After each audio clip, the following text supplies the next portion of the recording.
Sud Radio, l'invité politique, Jean-Jacques Bourdin. Bonjour à toutes et à tous. Vous voulez savoir, alors parlons vrai ce matin avec Clément Beaune, député Renaissance de Paris, ancien ministre des Affaires européennes. Clément Beaune, bonjour. Bonjour. Merci d'être avec nous. Avec ce débat Attal-Bardella, n'avez-vous pas, avec le RN, la volonté de nationaliser une élection qui devrait porter sur les enjeux européens ? Hier, il y a eu un débat de clarification sur l'Europe. Et justement, vous avez raison, le Rassemblement national essaye de nationaliser cette campagne, en fait je ne sais quel référendum, je ne sais quelle revanche d'une élection passée, prologue d'une élection future. Le 9 juin, on vote sur l'Europe, on parle d'Europe. Et le Premier ministre avait d'ailleurs demandé, on a vu ce que ça donnait pour M. Bardella sur le fond, pas grand-chose, qu'on parle de sujets européens, qu'on démonte un certain nombre de formules, de slogans qui se sont vidés comme une baudruche avec M. Bardella, dès qu'on a pointé du doigt les contradictions derrière des slogans creux. La double frontière, on voit que c'est rien du tout. C'est un mensonge et c'est même un danger pour les Français. Sur l'immigration, ça devrait être un thème que le Rassemblement national et M. Bardella connaissent bien. Il n'y a rien, en réalité. Sur les marchés publics, la préférence nationale, on a vu que c'était même pas construit. Il n'y a même pas le début d'une réflexion. Donc c'était utile quand même, très utile, d'avoir ces débats. À chaque fois qu'on est idée contre idée, projet contre projet avec le Rassemblement national sur l'Europe, il n'y a plus rien. Oui, utile peut-être pour le futur, mais peut-être aussi pour l'élection européenne, parce que la volonté des deux hommes, c'était d'inciter les électeurs à aller voter. Oui. Mais est-ce que vous comprenez la colère de François-Xavier Bellamy, qui a suivi cet affrontement Attal-Bardella ? J'ai écouté François-Xavier Bellamy et je vais être honnête. Honnêtement. Oui, je vais être honnête. J'essaie de l'être à chaque fois, Jean-Jacques Bourdin. Oui. Il y a des arguments que je comprends dans ce qu'a dit François-Xavier Bellamy. Bon, d'abord, de son point de vue, quand vous êtes un candidat, vous préférez être autour de la table. Bon. Mais au-delà de ça, je pense qu'il y a un devoir, d'ailleurs c'est encadré, les temps de parole sont encadrés, les prestations des uns et des autres sont comparables, équitables. Et donc, il a eu raison d'interpeller le service public. Vous savez bien que l'exposition n'est pas la même. D'accord. Il est venu quand même, il a eu un temps de parole, d'expression, il a une raison y compris de dire ça. De mettre en cause le service public ? Je ne mettrai pas en cause le service public parce que ce serait injuste et que le service public demande aux deux listes qui sont en tête, aux deux projets les plus clairs, si je puis dire, sur l'Europe, de s'affronter, de clarifier les choses. Je pense qu'il est dans sa mission et dans son rôle.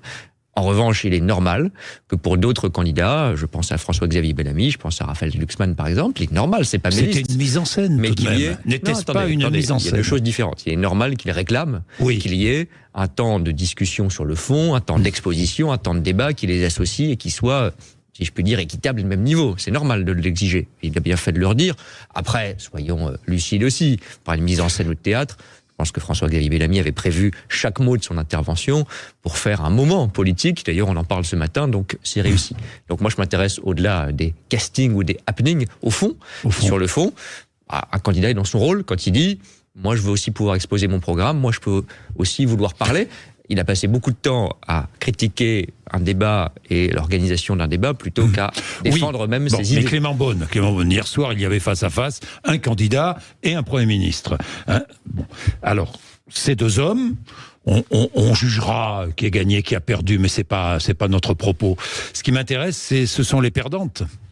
N'y a-t-il pas deux perdantes après ce débat ? Valérie Hayé d'un côté et de l'autre côté Marine Le Pen, franchement. Mais vous savez, c'est deux choses assez différentes. Au Rassemblement national, je crois que vous avez raison de pointer du doigt qu'il y a effectivement une compétition interne entre deux leaders. Bon, Marine Le Pen, est-ce que Jordan Bardella a pris le dessus sur Marine Le Pen hier soir ? On a vu qu'en tout cas, il voulait s'imposer comme chef de sa famille politique. Bon, moi, ce que j'ai vu, c'est qu'il n'était pas beaucoup plus sérieux sur le fond, contrairement à ce qu'il nous fait croire depuis des mois et des années, que Marine Le Pen. Et qu'il y a un point commun entre Jordan Bardella et Marine Le Pen, là, de ce point de vue-là, ils peuvent faire une compétition tout à fait équitable et équilibrée, c'est que il n'y a pas grand-chose de substantiel et de fond dans leurs arguments, et que l'Europe est toujours un paravent de leurs inepties, de leurs absurdités, de leurs contradictions, et quand on gratte, comme l'a dit le Premier ministre, il n'y a rien. Bon.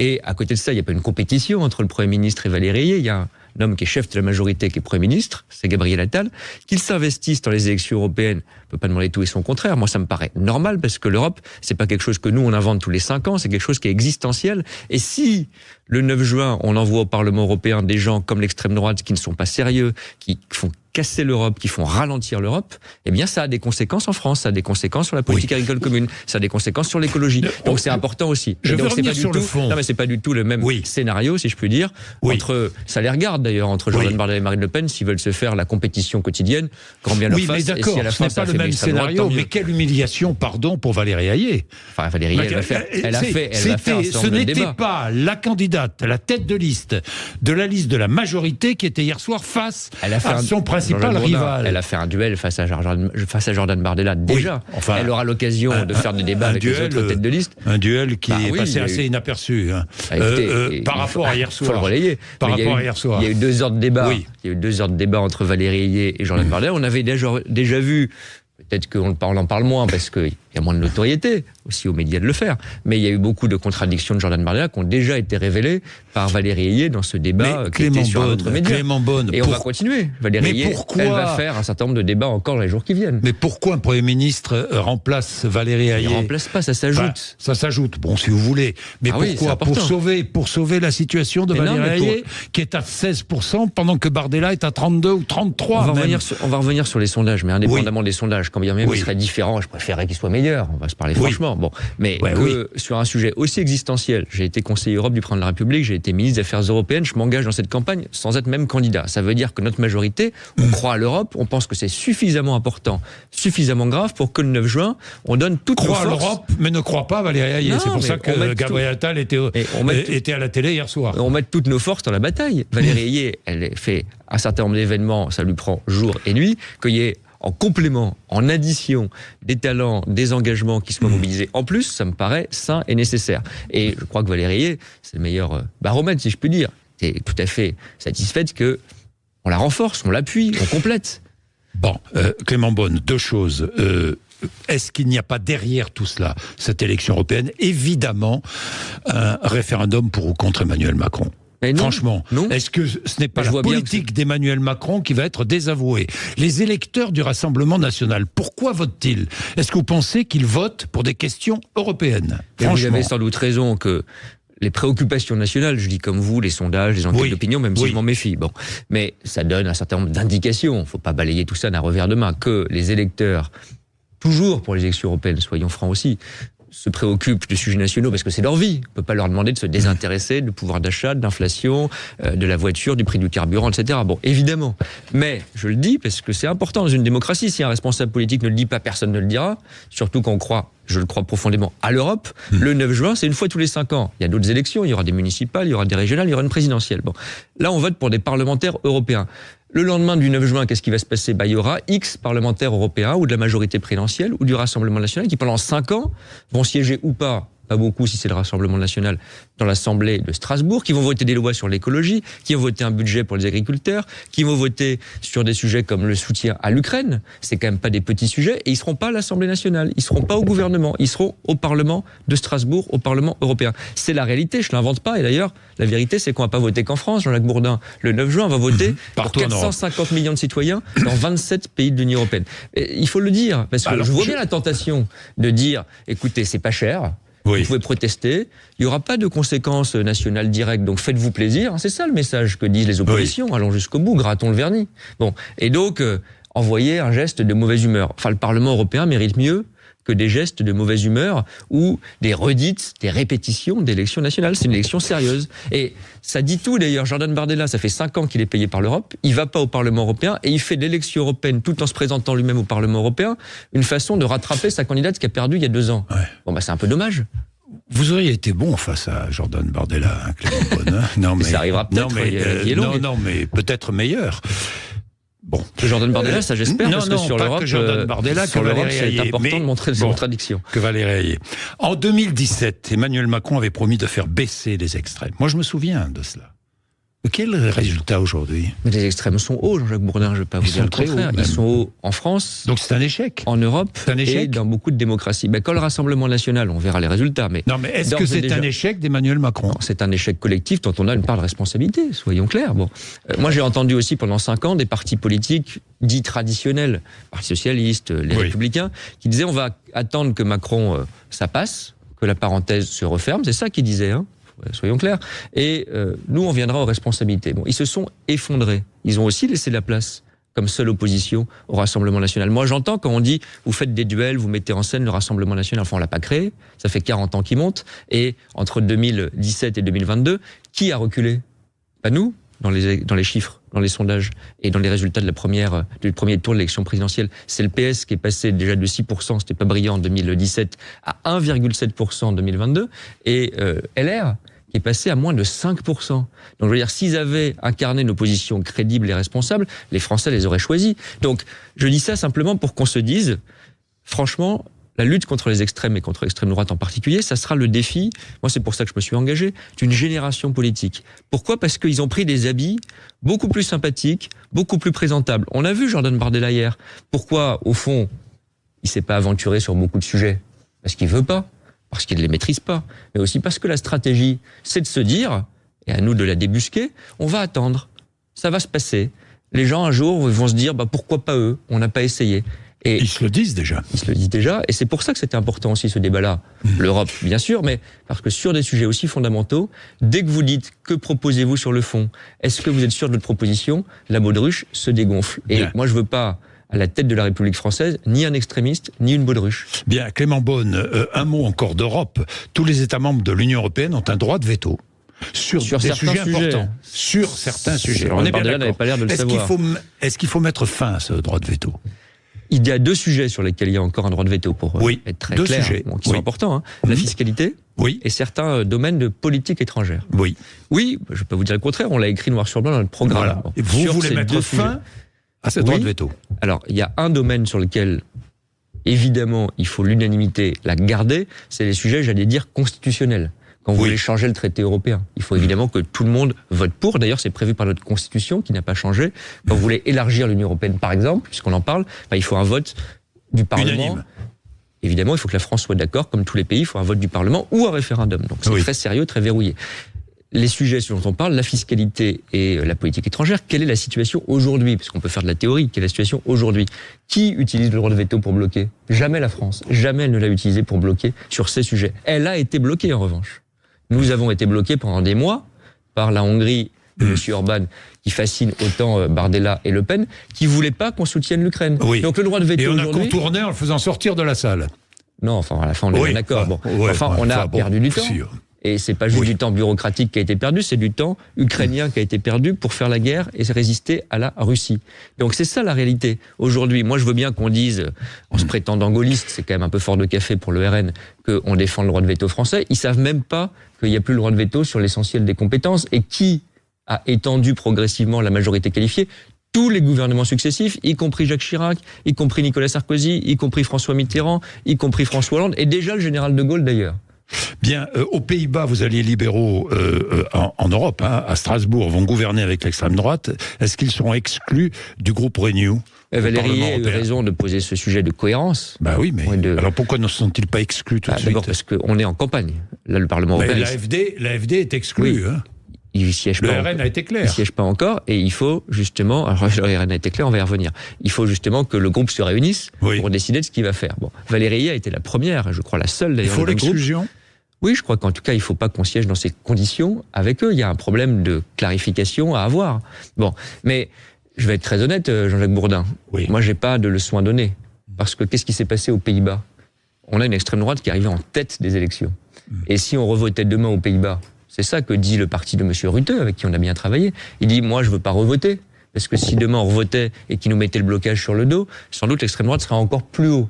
Et donc il dit, entre 2 solutions difficiles, on a choisi une forme de coopération. C'est un problème, mais je dois dire aussi, quand vous avez un régime parlementaire, ça doit nous interroger aussi sur les institutions, on est bloqué dans ce genre de situation.